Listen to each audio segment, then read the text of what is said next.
Hello dear students, तो मैं ऋतिक आज से आपको नीट स्पॉट चैनल पे 12th क्लास की फिजिक्स पढ़ाने आया हूँ। और 12th क्लास की फिजिक्स में भी हम ऐसे चैप्टर्स, ऐसे कॉन्सेप्ट्स को यहाँ डील करेंगे जो कि बोर्ड क्लासेस के साथ साथ नीट में भी हेल्पफुल होगा। ठीक है। और अभी जैसे कि ये पता होगा कि आप में आपके स्कूल्स में, अभी बोर्ड स्कूल्स में जो है अभी मूविंग चार्ज और मैग्नेटिज्म या तो पढ़ा चुके होंगे या फिर वो अभी चल रहा होगा। तो हम basically moving charge and magnetism आज टॉपिक जो चैप्टर है उसको डील करेंगे। उसमें भी जो टॉपिक है वो हम बायो सावर्ट लॉज यहाँ पे करने जा रहे हैं। हम डेली करेंगे क्या, आपको बेसिकली पहले मैं कुछ बता दूँ। हम बेसिकली क्या करेंगे कि डेली का डेली आपको कॉन्सेप्ट प्रोवाइड कराएंगे, उसके बाद में उसके साथ साथ हम कुछ क्वेश्चन प्रैक्टिस देंगे। वो क्वेश्चन प्रैक्टिस आपको हेल्प करेंगे आपके कॉन्सेप्ट बिल्डअप में और उसके साथ साथ आपके प्रॉब्लम सॉल्विंग स्किल्स को वो इम्प्रूव करेंगे। ठीक है, तो अब हम स्टार्ट करते हैं और आते हैं अपने मेन टॉपिक पे। तो बेसिकली आप बच्चों मूविंग चार्ज और मैग्नेटिज्म जो है वो आप electric charge, field and charge के बाद आते हो।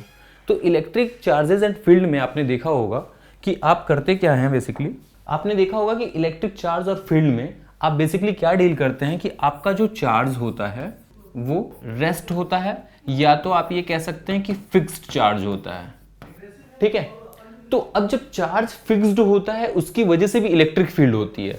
बट इलेक्ट्रिक फील्ड के बाद, क्योंकि चैप्टर का नाम आप देख रहे हैं कि मूविंग चार्जेस, तो जैसे ही चार्ज मूव करता है, आपने चार्ज पार्टिकल को वेलोसिटी दी या फोर्स लगाया उस पर और चार्ज पार्टिकल मूव करने लगा, तो मूविंग चार्जेस, तो चार्ज के मूव करने के कारण वहां पे एक मैग्नेटिक फील्ड इंट्रोड्यूस हुआ। इस वजह से हम जो है मूविंग चार्जेस और मैग्नेटिज्म जो चैप्टर है उसमें ये मूविंग चार्जेस इसलिए हुआ कि चार्ज के मूव करने से बेसिकली मैग्नेटिक फील्ड प्रोड्यूस होती है। ठीक है, तो अब एक चीज हम यहां पे देखेंगे कि जब चार्ज, मान लीजिए लेट से सपोज कि आपने कोई चार्ज यहां पे लिया प्लस क्यू, वो या तो रेस्ट भी हो सकता है या फिक्स्ड हो सकता है। बट जैसे ही इस पार्टिकल को आपने डिस्टर्ब किया और v वेलोसिटी से आपने इसको पार्टिकल को, ये जो चार्ज पार्टिकल है इसको मूव किया, तो v वेलोसिटी दी, चार्ज पार्टिकल मूव किया और ड्यू टू दिस क्या जनरेट हुआ, मैग्नेटिक फील्ड जनरेट हुई। क्या जनरेट हुआ बच्चों, मैग्नेटिक फील्ड जनरेट हुई। तो अब हम आते हैं अपने कॉन्सेप्ट पे, जो टॉपिक है उस पे हम आते हैं। और वो टॉपिक आज हम आपको कराएंगे बायो सावर्ट्स लॉ। तो देखो बच्चों, बायो सावर्ट लॉ जो है वो बहुत ही सिंपल कॉन्सेप्ट है, बहुत ज़्यादा कोई ऐसा कॉम्प्लिकेटेड चीज़ नहीं है, बहुत ही एक सिंपल सी चीज़ है। और वो हम ये देखते हैं कि बायो सावर्ट लॉ में करते क्या है हम, कि हमें जैसे मान लीजिए सपोज करिए कि हमने किसी प्लेन पे, ये कोई प्लेन है जिसमें suppose this is Y direction और दिस इज एक्स डायरेक्शन। ठीक है, कोई चार्ज पार्टिकल कहीं रखा हुआ था, आपने इसको मूव कराया, तो मूविंग चार्ज जो है इलेक्ट्रिक फील्ड और मैग्नेटिक फील्ड दोनों, क्योंकि मूविंग चार्ज के कारण मैग्नेटिक फील्ड हुआ और आपको पता है कि जहां इलेक्ट्रिक फील्ड होगा वहीं मैग्नेटिक फील्ड होता है। अब जब मूव करा दिया आपने इसको, तो आपको ये पता चलना चाहिए कि जो मेरा चार्ज पार्टिकल मूव कर रहा है उस पर कितना मैग्नेटिक फील्ड लग रहा है। जो मैग्नेटिक फील्ड मेरा उस चार्ज पे कितना लग रहा है, बेसिकली ये हम बायो सावर्ट लॉ के थ्रू जानते हैं। तो 1830 में दो फ्रेंच फिजिसिस्ट, 1830 में दो फ्रेंच फिजिसिस्ट जेन्स बैप्टाइस्ट बायोट और फेलिक्स सावर्ट, इन दोनों ने मिलकर एक मैथमेटिकल एक्सप्रेशन के जरिए जो है ये इंट्रोड्यूस कराया कि अगर आपको किसी भी करंट कैरिंग एलिमेंट के लिए अगर किसी पॉइंट पे आपको मैग्नेटिक फील्ड की इंटेंसिटी या due to this magnetic field अगर आपको निकालना है कि कितनी मैग्नेटिक फील्ड होगी, अगर इसकी जानकारी चाहिए, तो बायो सावर्ट ने एक लॉ दिया मैथड। और वो लॉ नहीं है, एक तरह से आप ये कह सकते हैं कि एक मैथमेटिकल एक्सप्रेशन दिया जिसके जरिए हम ये कैलकुलेट कर सकते हैं कि अगर किसी पॉइंट पे हम, जो कि r डिस्टेंस पे या किसी डिस्टेंस पे रखा हुआ होगा, वहां पे कितनी मैग्नेटिक फील्ड होगी। ठीक है, तो चलिए इसको डिस्कस करते हैं कि कैसे। उन्होंने कहा कि लेट से सपोज कि एक जो है ये कोई करंट कैरिंग वायर है और इस करंट कैरिंग वायर जो है उसमें आई करंट जो है फ्लो हो रही है और ये इनफाइनाइट तक इनफाइटेसिमल ये करंट कैरिंग वायर है। ठीक है बच्चों, इतना पता। अब उसके बाद होगा क्या कि लेट से सपोज कि यहां पे कोई पी पॉइंट है, ये कोई पी पॉइंट है जहां पे आपको मैग्नेटिक फील्ड देखना है और ये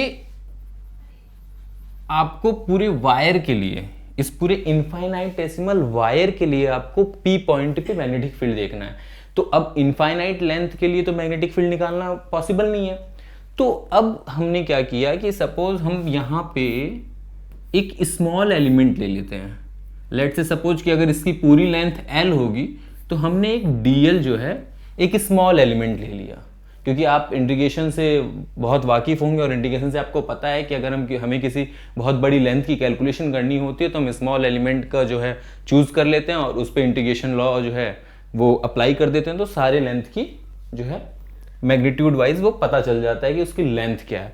तो बेसिकली वही हम यहाँ करेंगे कि हमने यहाँ पे एक पूरे इनफाइनाइट करंट कैरिंग वायर के लिए एक स्मॉल एलिमेंट डीएल चूज कर लिया, जो कि सपोज करते हैं हम कि ये पी से आर डिस्टेंस पे होगा, जो कि इस पी पॉइंट से आर डिस्टेंस पे होगा, जहां पे हमें क्या कैलकुलेट करना है, मैग्नेटिक फील्ड कैलकुलेट करना है। क्या करना है? मैग्नेटिक फील्ड कैलकुलेट करना है। अब बेसिकली ये देखिए कि जब ये मैग्नेटिक फील्ड कैलकुलेट करना है तो अब ये पॉइंट है, अब यहां पे मान लीजिए एक हम लोग नॉर्मल अगर इस पे ऐसा कुछ कर देते हैं तो ये लेट से सपोज कि ये जो डीएल जो आपका करंट कैरिंग एलिमेंट है उससे ये थीटा एंगल पे है, उससे किस एंगल पे है? थीटा एंगल पे है। ओके, सो अब उन्होंने क्या बोला, जो बायो-सावर्ट लॉ है वो बेसिकली उन्होंने क्या कहा कि अगर कोई करंट कैरिंग वायर है और उसमें करंट कैरिंग वायर में अगर हमें मैग्नेटिक फील्ड देखनी है, डीबी देखना है, तो उन्होंने पहले बोला कि जो मेरा मैग्नेटिक फील्ड होगा, और एक चीज जानिए, मैं आपको बता दूं कि जो मैग्नेटिक फील्ड होता है आपका, मैग्नेटिक फील्ड जो होता है बेसिकली ये एक वेक्टर क्वांटिटी है। बेसिकली ये एक वेक्टर क्वांटिटी है। तो वेक्टर क्वांटिटी है तो सिंपल सा हम ये भी जानते होंगे कि अगर वेक्टर है तो इसके साथ वेक्टर के लिए इसका मैग्नीट्यूड भी होगा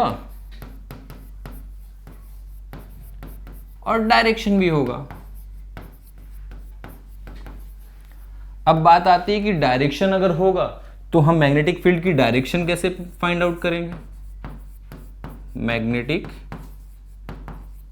फील्ड की जो डायरेक्शन है वो कैसे फाइंड आउट करेंगे? तो ये हम अभी डिस्कस करेंगे। नेक्स्ट हम यही डिस्कस करेंगे, लेकिन आपको ये बताना जरूरी है कि मैग्नेटिक फील्ड जो है वो एक वेक्टर क्वांटिटी है। It means it's having the magnitude और उसके साथ साथ डायरेक्शन। अब बात आती है कि जो मैग्नेटिक फील्ड है वो जो करंट कैरिंग वायर है, जो करंट कैरिंग एलिमेंट, ये जो आपका एल लेंथ का वायर है, इसमें जो करंट फ्लो हो रही है उसके डायरेक्टली प्रोपोर्शनल होता है। पहली चीज कि जो आपका मैग्नेटिक फील्ड है उस करंट कैरिंग एलिमेंट में जो करंट फ्लो होता है उसके डायरेक्टली प्रोपोर्शनल है। दूसरी चीज, जो मैग्नेटिक फील्ड है, ठीक है, वो उसके डिस्टेंस की स्क्वायर के इनवर्सली प्रोपोर्शनल होता है। जो मैग्नेटिक फील्ड है वो उसके डिस्टेंस के स्क्वायर के इनवर्सली प्रोपोर्शनल होता है। दैट मीन्स कि 1/r²। तो दो चीज हमने देख लिया कि ये करंट के प्रोपोर्शनल होता है और डिस्टेंस के स्क्वायर के इनवर्सली प्रोपोर्शनल होता है।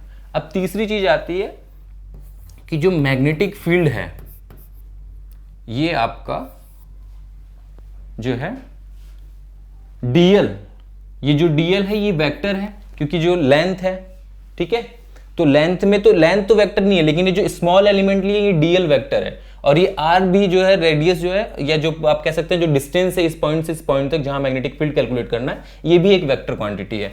तो ये जो है डीबी जो है वो डीएल वेक्टर और आर वेक्टर के जो है डायरेक्टली प्रोपोर्शनल होती है।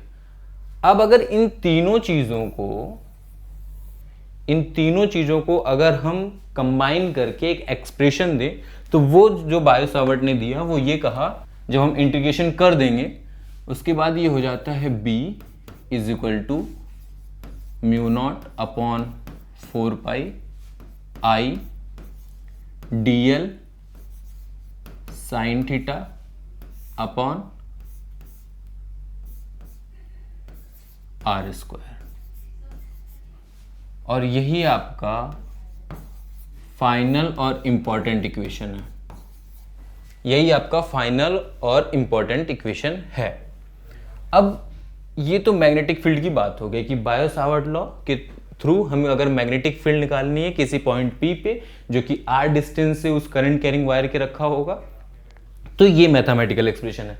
लेकिन अभी कुछ कॉन्सेप्ट हमें और जानने हैं। अब इस डायग्राम्स को बड़े ध्यान से देखिएगा। इस डायग्राम को समझने की जरूरत ये है कि अगर कोई इनफाइनेटेसिमल अगर कोई वायर है जो कि I करंट कंडक्ट कर रहा है, तो I करंट कंडक्ट कर रहा है, तो ये देखिए सबसे पहले कि आपने एक स्मॉल एलिमेंट dl चूज किया ना, आपने एक dl एलिमेंट जो है ये चूज किया है, सपोज ये चूज किया है, जो कि आपने एक नॉर्मल इस पे टेंजेंट ड्रॉ कर दिया, या आप समझिए कर्वियर है तो इस पे टेंजेंट ड्रॉ किया और वहां से आपने थीटा एंगल पे देखा कि ये जो वायर है इसके थीटा एंगल पे वहां पे है। अब देखिए, अगर मैंने बताया कि मैग्नेटिक फील्ड जो है, मैग्नेटिक फील्ड जो है वो एक वेक्टर क्वांटिटी है, और वेक्टर क्वांटिटी है तो इसका डायरेक्शन क्या होगी। तो डायरेक्शन देखने के लिए बेसिकली हम क्या करेंगे कि उसको मैं फिर से रीड्रॉ कर देता हूं एक बार स्मॉल सा, ताकि आपको समझ में आ जाए। लेट्स से सपोज थीटा, ये कोई P पॉइंट है, ये कोई इनफाइनाइटेसिमल जो है वायर है, ये तो आपको पहले ही पता, अब तो पता चल गया होगा, ये I करंट कंडक्ट कर रहा है और यहाँ से यहाँ की लेंथ जो है वो dl है और ये आपका r वेक्टर है।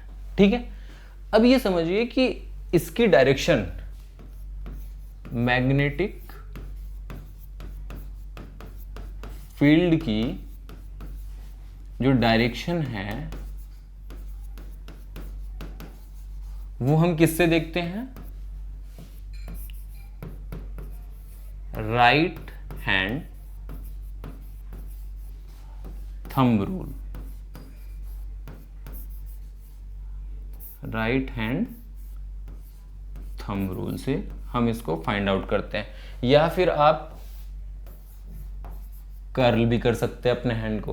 तो राइट हैंड थंब रूल आप लोग सब जानते होंगे कि आप अपने राइट हैंड को इस तरह से करें कि आपका जो थंब है वो करंट के अलॉन्ग हो, करंट के डायरेक्शन में हो। तो जब आप अपने फिंगर्स को कर्ल करेंगे तो वो मैग्नेटिक फील्ड की डायरेक्शन को बताएगा।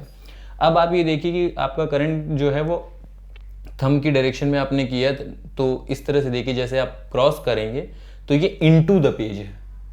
इट मीन्स कि जो मैग्नेटिक फील्ड की डायरेक्शन, जो डीबी की डायरेक्शन होगी वो इस प्लेन में इनटू द प्लेन होगी। ठीक है, इनटू द प्लेन होगी, तो आपको पता है हम उसको क्रॉस से रिप्रेजेंट करते हैं। और अगर नहीं पता होगा तो अभी इसी चैप्टर में हम आगे इसको और डीप पढ़ेंगे। बट ये जानिए कि हमने राइट हैंड थंब रूल लगाया और हमने देखा कि जो हमारा करंट कैरिंग वायर है उसमें करंट जो है थंब के अलॉन्ग किया हमने, तो थंब जैसे ही हमने यहाँ रखा और फिंगर्स को कर्ल किया हल्के से, तो हम देख रहे हैं कि जो मैग्नेटिक फील्ड है वो इनटू द प्लेन होगी, ना कि आउट ऑफ द प्लेन। ठीक है, और इनटू द प्लेन होगी, इट मीन्स कि इसकी डायरेक्शन जो है इनर होगी, जो डायरेक्शन होगी वो इनसाइड होगी, कि इनटू द प्लेन जो डायरेक्शन होगी वो इनटू द प्लेन होगी मैग्नेटिक फील्ड की। और वो हमने कैसे फाइंड आउट किया, राइट हैंड थंब रूल से फाइंड आउट किया। ठीक है, तो बेसिकली ये जो आपका था ये आपका बायो सावर्ट लॉ था। लेकिन बायो सावर्ट लॉ अभी तो कैसा, मतलब बाकी जगह पे कहते हैं कि बायो सावर्ट लॉ के उतना बहुत ज़्यादा मीनिंग नहीं है, but Biot Savart law concept के लिए है कि अगर आपको बेसिकली यही नहीं पता होगा कि मैग्नेटिक फील्ड की डायरेक्शन कैसे निकालेंगे, क्योंकि वो यही बताता है। अगर मैग्नेटिक फील्ड की डायरेक्शन निकालनी नहीं आएगी, मैग्नेटिक फील्ड निकालना नहीं आएगा, तो फिर पूरा चैप्टर आपको नहीं आएगा। तो इस वजह से ये थोड़ा इंपॉर्टेंट हो जाता है। ठीक है, तो अब हम इस पे कुछ बेसिक जो है 2 क्वेश्चंस यहाँ पे डिस्कस करेंगे और वो क्वेश्चंस डिस्कस करने के बाद थोड़ा आपको और ज़्यादा क्लियर हो जाएगा। तो अब हम जैसा कि बताया कि अब हम बायो सावर्ट लॉ देख लिए, उस पर बेस जो है क्वेश्चन देखेंगे और इससे आपको ज़्यादा कॉन्सेप्ट क्लियर होगा। तो आइए फिर क्वेश्चन करते हैं। तो ये पहला क्वेश्चन है बायो सावर्ट लॉ पे बेस। एक सेकेंड। तो बेसिकली ये देखिए पहले कि ये बायो सावर्ट लॉ पे बेस 2 क्वेश्चन है। पहला क्वेश्चन मैंने थोड़ा इजी डाला है ताकि अभी हम बायो सावर्ट लॉ जस्ट पढ़ के आ रहे हैं तो कंसेप्ट थोड़ा सा समझ में आ जाए, नहीं पता चला पहली बार में ये हो कि ये कौन सा क्वेश्चन आ गया। और दूसरा उससे थोड़ा सा मॉडरेट लेवल पे है, तो दोनों करने के बाद हमें काफ़ी हद तक जो है बायो सावर्ट लॉ के बारे में कॉन्सेप्ट क्लियर हो जाएगा। ठीक है, तो जो पहला है वो मैं यहाँ लिख देता हूँ कि it's depend on bio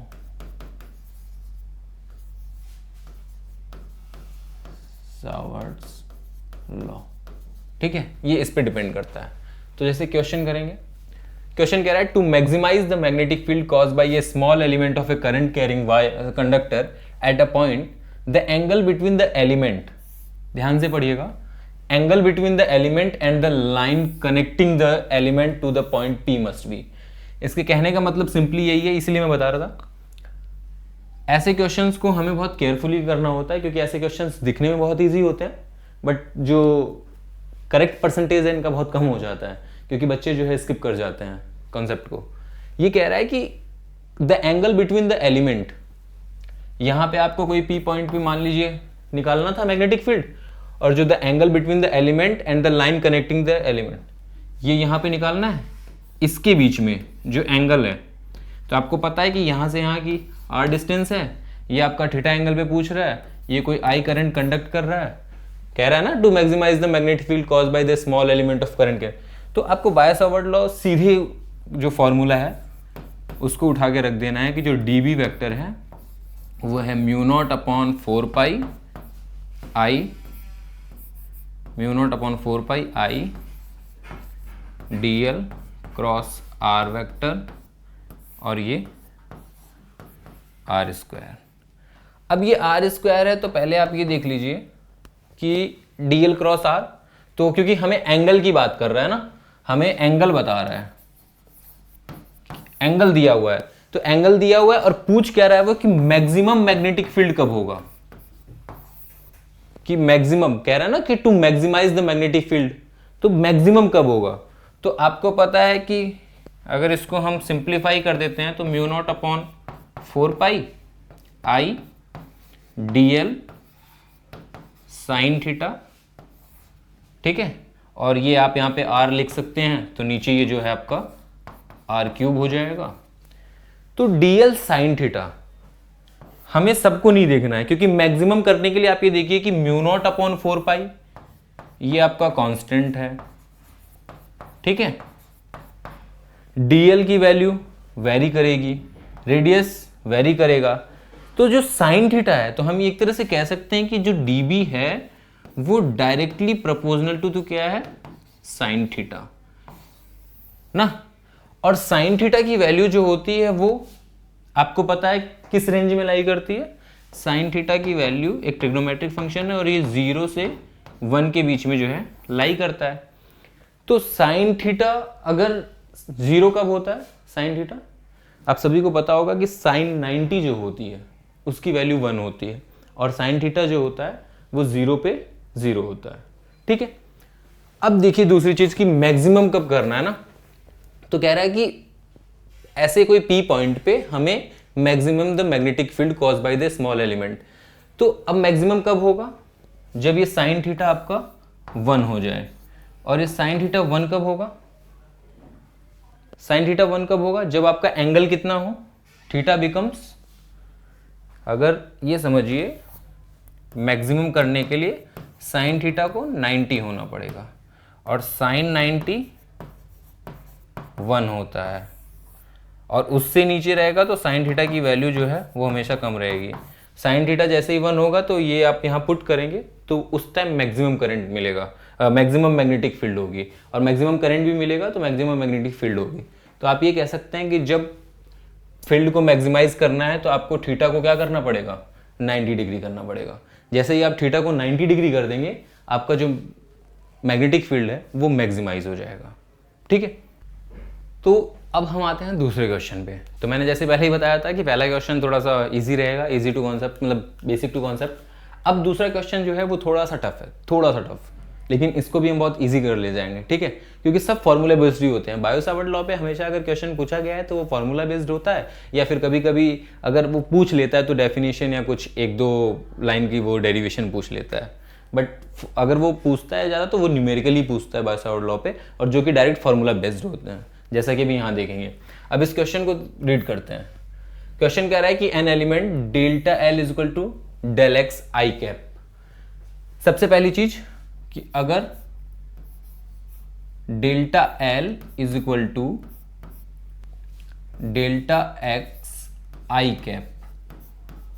cap देने का मतलब वो आपको ये कह रहा है कि आपका जो डेल्टा एल है वो सिर्फ एक ही डायरेक्शन में है, यानी आई कैप किसके लिए होता है, आपको पता है, this is a unit vector along the x axis, unit vector along the x axis. An element delta L is equal to delta x I cap is placed at the origin and the carries a large current of I is equal to 10 ampere as shown in the figure.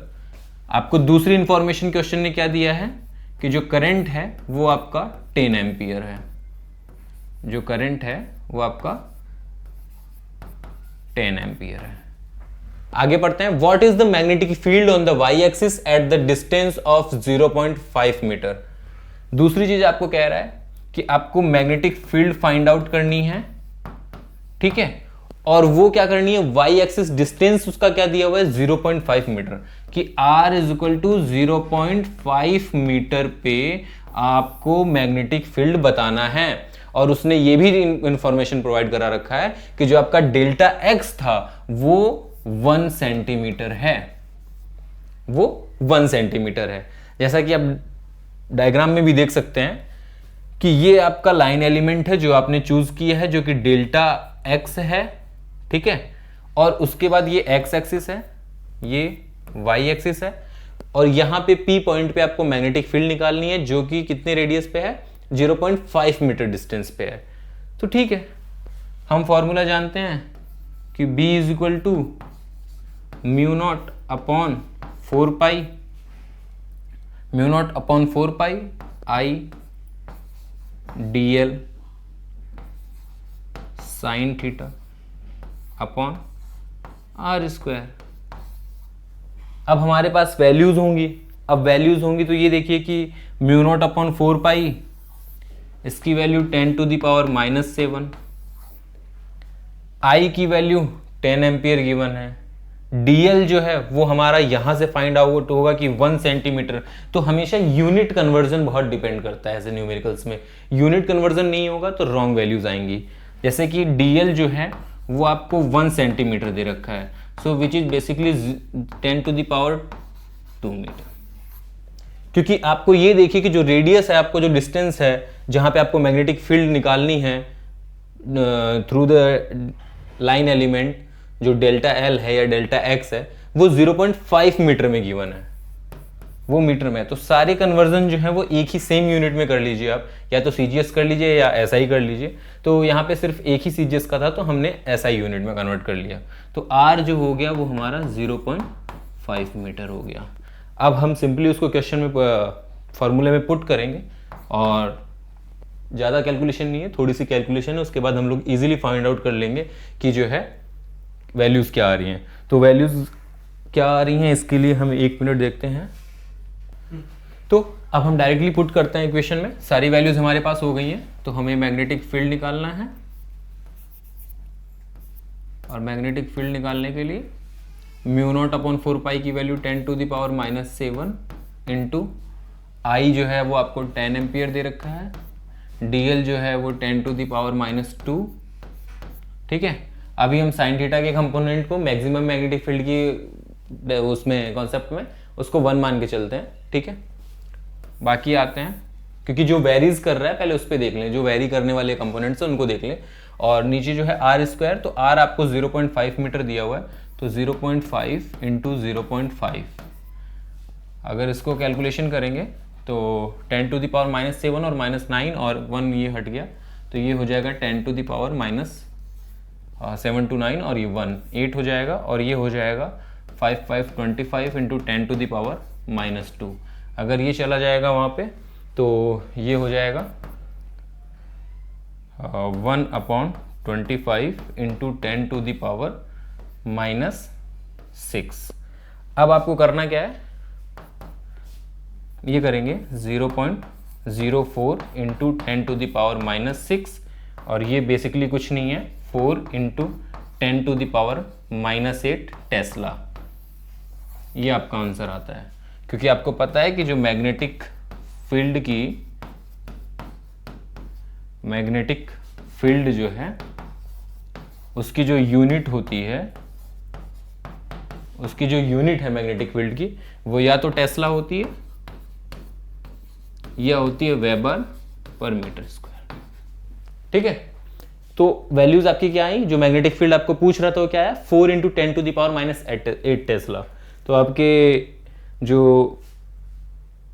Options हैं उसमें ये शायद second option है, तो second option से ये match करता है। और इस तरह से जो है बेसिक कॉन्सेप्ट है, बहुत ज़्यादा इसमें कॉन्सेप्ट नहीं है, कुछ बेसिक से क्वेश्चन है, सब हो जाएंगे।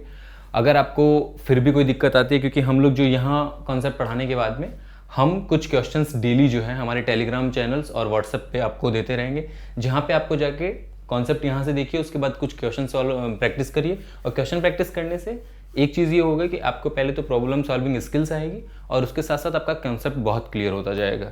अगर आपको और ज़्यादा क्वेश्चंस प्रैक्टिस करनी है तो आपको करना क्या है, आपको बेसिकली कुछ नहीं करना, आपको सिंपली टेलीग्राम चैनल जो है वो नीट स्पॉट है, और व्हाट्सएप जो है वो नीट प्रेप है, इसको जाके ज्वाइन करना है, जहाँ पे आपको रेगुलर टाइमिंग पे आपको जो है क्वेश्चंस दिए जाएंगे, प्रोवाइड किए जाएंगे, जहाँ से आप क्वेश्चन प्रैक्टिस कर सकते हैं और अपने कॉन्सेप्ट को बेहतर कर सकते हैं। ठीक है, थैंक यू।